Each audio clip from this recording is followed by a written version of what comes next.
নমস্কার, welcome to পুতুল ভান্ডারিস kitchen. বসন্তের সেরা রেসিপির মধ্যে হচ্ছে নিম পাতা। এই সময় গরম ভাতে প্রথম পাতে নিম পাতা দিয়েই মনে হয় যেন অর্ধেকটা ভাত খেয়ে নিই। আর এই সময় নিম পাতা খাওয়া আমাদের শরীরের পক্ষে খুবই উপকারী। তো এগুলো আমার কেনা নিম পাতা নয়, গাছ থেকে পেড়ে নেওয়া আসা নিম পাতা। একজন আমাকে অনেকটা নিম পাতা পেড়ে দিয়ে গেছে। আর নিম পাতার মধ্যে প্রচুর ধুলো থাকে, তাই নিম পাতাগুলো পেড়ে নিয়ে আসার পরে আমি একবার খুব ভালো করে পরিষ্কার করে ধুয়ে তারপর আমি জলটা ঝরিয়ে রেখেছি। অনেকটা নিমপাতা আছে, তাই এতটা নিমপাতা আজকে আমি রান্না করব না। এখান থেকে আমি অল্প একটু নিমপাতা নিয়ে নিচ্ছি, আর বাকি নিমপাতাটা আমি রেখে দিচ্ছি। নিমপাতাগুলো একবার ধুয়ে নিয়েছি, এখন নিমপাতাগুলো বোটা থেকে পাতাগুলো ছাড়িয়ে নেব। নিমপাতা ছাড়ানো খুবই সহজ ব্যাপার। আর বেশি যদি নিমপাতা থাকে তাহলে নিমপাতাগুলো এইভাবে ছাড়িয়ে নিয়ে পরিষ্কার করে ধুয়ে যদি রোদে খুব ভালো করে মুচমুচে করে শুকিয়ে একটা এয়ারটাইট কন্টেনারে রাখা যায়, তাহলে কিন্তু নিম পাতাটা অনেক দিন পর্যন্ত ভালো থাকে। যখন ইচ্ছা একটু করে বের করে নিম পাতাটা খাওয়া যায়।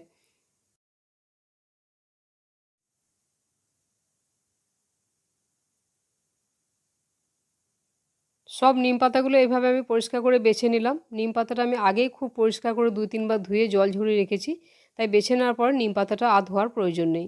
এখন গ্যাস অন করে একটা কড়াই বসিয়ে দিয়েছি। কড়াইটা বেশ ভালো গরম হয়ে গেছে। এখন ধুয়ে রাখা নিম পাতাটা দিয়ে দিচ্ছি। নিম পাতাটা দেওয়ার পরেই গ্যাসের আঁচ আমি একেবারে কম করে দিলাম।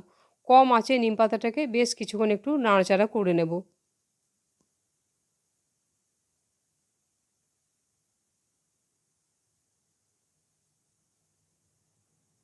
গ্যাসের আঁচটা বাড়ানো যাবে না, তাহলে নিম পাতাগুলো পুড়ে যাবে। কম আঁচেই নিম পাতাটাকে এইভাবে কিছুক্ষণ নাড়াচাড়া করতে হবে।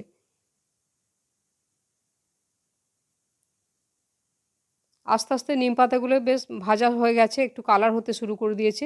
যতক্ষণ না নিম পাতাগুলো একেবারে মুচমুচে হয়ে ভাজা হচ্ছে, ততক্ষণ পর্যন্ত নিম পাতাটাকে এইভাবে আমি শুকনো কড়াইয়ে নাড়াচাড়া করব। এইভাবে যদি নিম পাতাটা নাড়াচাড়া করে একটা এয়ারটাইট কন্টেনারে রেখে দেওয়া যায়, তাহলে কিন্তু যে কোনো সময় এই মুচমুচে করে ভেজে রাখা নিম পাতাটা আলু বা বেগুন ভাজা দিয়ে মেখে খাওয়া যায়, খেতে খুবই ভালো লাগে। এখন হাত দিয়ে আমি চেপে দেখছি নিম পাতাগুলো এইভাবে একেবারে মুচমুচে হয়ে গেছে। এখন নিম পাতাটা ভাজা হয়ে গেছে। এই গরম কড়াইয়ের মধ্যে কিছুক্ষণ রেখে দেবো। গ্যাসের ফ্লেমটা আমি অফ করে দিলাম। নিম পাতার মধ্যে আমি দেবো একটা বেগুন, তার জন্যে বেগুনটাকে একটু ছোট ছোট টুকরো করে কেটে নিচ্ছি। একটু বেগুন দিয়ে নিম ছেঁচকি বা নিম পাতাটা করলে এটা ভাত দিয়ে মেখে খেতে খুবই ভালো লাগে। তবে নিম পাতা অনেকে আলু দিয়ে খেতে ভালোবাসেন, সেটাও খেতে খুব ভালো হয়। বেগুনটাকে এইভাবে ছোট ছোট টুকরো করে কেটে নিচ্ছি। বেগুনগুলো কেটে নেওয়ার পরে জলের মধ্যে ১ চিমটি পরিমাণে নুন দিয়ে বেগুনগুলো আমি জলের মধ্যে কিছুক্ষণ ভিজিয়ে রেখেছিলাম। এখন বেগুনটাকে খুব পরিষ্কার করে ধুয়ে একেবারে জল ঝরিয়ে নেব। নিম পাতাগুলো আমি কড়াই থেকে তুলে নিয়েছি একটা পাত্রে। ওই কড়াইয়ের মধ্যে চা চামচে ১ চামচ পরিমাণে দিয়ে দিচ্ছি সর্ষের তেল। তেলটাকে ঘুরিয়ে ফিরিয়ে খুব ভালো করে গরম করে নিচ্ছি। তেল গরম হয়ে গেছে, এখন কেটে রাখা বেগুনগুলো দিয়ে দিচ্ছি। বেগুনগুলো দেওয়ার পরে সঙ্গে সঙ্গে আমি কয়েক সেকেন্ডের জন্য একবার ঢাকা দিয়ে দেবো। তাহলে খুব সামান্য তেলে বেগুনটা খুব সুন্দর ভাজা হয়ে যাবে। কয়েক সেকেন্ড পরেই ঢাকাটা খুলে দিলাম। এখন পরিমাণ বুঝে নুন দেবো, কারণ নিম পাতাটার মধ্যেও আমি নুন দিইনি। পরিমাণ মতো দিয়ে দিলাম নুন, আর খুব সামান্য পরিমাণে দিয়ে দিচ্ছি একটু হলুদ। এখন কম আঁচে বেগুনটাকে নাড়াচাড়া করে খুব ভালো করে ভেজে নিতে হবে।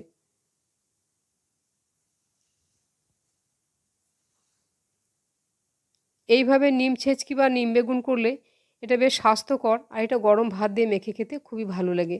যতক্ষণ না বেগুনটা ভালোভাবে ভাজা হচ্ছে, ততক্ষণ একেবারে কম আছে বেশ ভালোভাবে নাড়াচাড়া করে বেগুনটা ভেজে নেব। আস্তে আস্তে বেগুনটা খুব সুন্দর ভাজা হয়ে গেছে, কালার হয়ে এসছে সুন্দর। এর থেকে আর বেশি ভাজবার দরকার নেই। এখন যে নিম পাতাগুলো আমি মুচমুচে করে ভেজে রেখেছিলাম, সেই ভেজে রাখা নিম পাতাগুলো দিয়ে দিচ্ছি। আর আমি তেল দেব না, ওই বেগুনের তেলের মধ্যেই কম তেলে এই নিম পাতাটা একেবারে মুচমুচে করে বেগুনের মধ্যে দিয়ে খুব ভালোভাবে এটাকে নাড়াচাড়া করব। এটা বেশ একটা স্বাস্থ্যকর রেসিপি। সামান্য তেলে আমি রান্না করলাম। আপনারা চাইলে তেলের পরিমাণটা একটু বাড়িয়েও নিতে পারেন। একেবারে এরকম মুচমুচে করে বেগুনটার সাথে নিম পাতাগুলো মিশিয়ে দিলাম। এখন নিম পাতাটা আমার গরম ভাত দিয়ে খাওয়ার জন্য একেবারেই তৈরি। আজকে নিম পাতার রেসিপি দেখার পর একটা লাইক শেয়ার কমেন্ট করতে ভুলবেন না। আর আমার চ্যানেলটিকে সাবস্ক্রাইব করে নেওয়ারও অনুরোধ জানালাম। রান্নাটা সম্পূর্ণ দেখার জন্য ধন্যবাদ। তাহলে আবার অন্য কোনো দিন দেখা হবে অন্য কোনো রেসিপিতে। সবাই ভালো থাকবেন। নমস্কার।